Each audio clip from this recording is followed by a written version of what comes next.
রবিবার আগরতলা টাউন হলে প্রদেশ বিজেপির উদ্যোগে বিজয়া শুভেচ্ছা বিনিময় অনুষ্ঠানের আয়োজন করা হয়।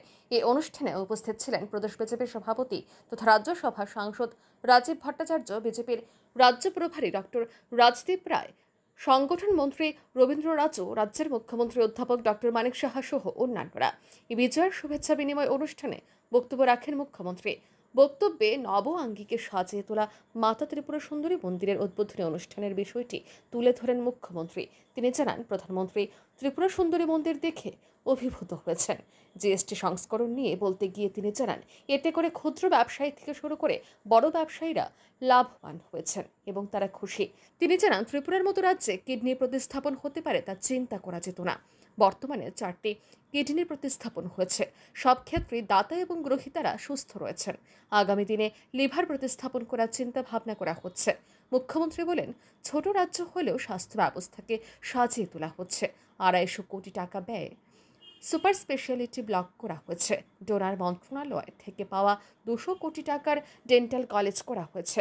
জিবি হাসপাতালের সামনে মাদার অ্যান্ড চাইল্ড হাসপাতালের জন্য 150 কোটি টাকার কাজ শুরু হয়েছে। মুখ্যমন্ত্রী বলেন, বিজেপি নেতৃত্বাধীন সরকার কাজ করছে। তিনি মুখ্যমন্ত্রী হওয়ার পর এখনো পর্যন্ত 29 মাসে 29% ডিএ প্রদান করেছেন। মুখ্যমন্ত্রী জানান, বর্তমানে কেন্দ্রের সাথে রাজ্যের ডিএর বিভেদ পার্থক্য 22%। এই ব্যবধান গোছানোর চেষ্টা রয়েছে সরকারের। তিনি আরও জানান, 2018 সাল থেকে এখনো পর্যন্ত রাজ্য সরকার বিভিন্ন দপ্তরে 20,000-এরও বেশি চাকরি হয়েছে। এছাড়া আরও 5 থেকে 6,000 অন্য চাকরি হয়েছে। মুখ্যমন্ত্রী বলেন, আরও শূন্য পদ পূরণের জন্য রাজ্য সরকার চেষ্টা জারি রেখেছে। আমাদের সরকার, আমাদের ভারতীয় জনতা পার্টির নেতৃত্বাধীন সরকার, আমরা পার্টির সাথে মিলে আমরা আমাদের যখন ক্যাবিনেট বিভিন্ন সময়, আপনারা একবার ভাবুন যে আমার পূর্বসূরি উনি 3% দিয়ে গেছেন আমাদের সরকার আসার পর। 29 মাসে আমি 29% দিয়েছি। শুধু তাই নয়, এরপরে আবার দিয়ে এখন 36%। বারবার আমাদের একটা চেষ্টা যে আমরা যাতে সেন্ট্রাল যে ডিএ আছে তার থেকে কতটা গ্যাপ আমরা কমাতে পারি।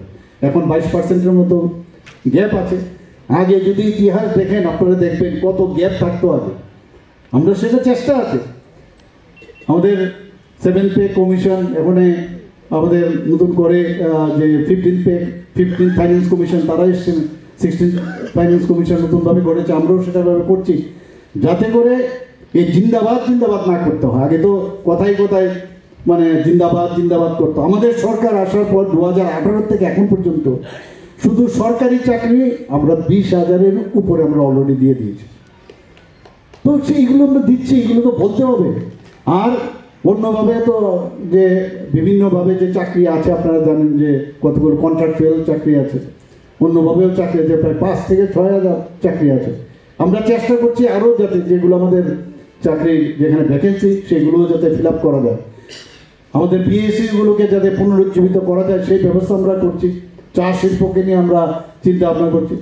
আমরা এমএসএমইর মধ্যে আমরা সেটাকে ব্যবহার করে মানুষকে যাতে তাদের সুযোগ সুবিধা পায় সেই কাজটা মুখ্যমন্ত্রী জন আরোগ্য যোজনা এই আমরা শুরু করেছি। ত্রিপুরাই একমাত্র রাজ্য যেখানে মুখ্যমন্ত্রী জন আরোগ্য যোজনা সারা ত্রিপুরার মানুষ তাদের কভার পাচ্ছে। এটা কিন্তু অন্য জায়গায় নেই। এখানেও কিন্তু ক্যাপিং দেওয়া, আমাদের এখানে কিন্তু ক্যাপিং নেই, একটার পর একটা। এখানে বক্তব্যে বিরোধী রাজনৈতিক দলগুলোর বিরুদ্ধে তোপ দাগেন মুখ্যমন্ত্রী বলেন, বিরোধীদের কথার সাথে বাস্তবের কোনো মিল নেই।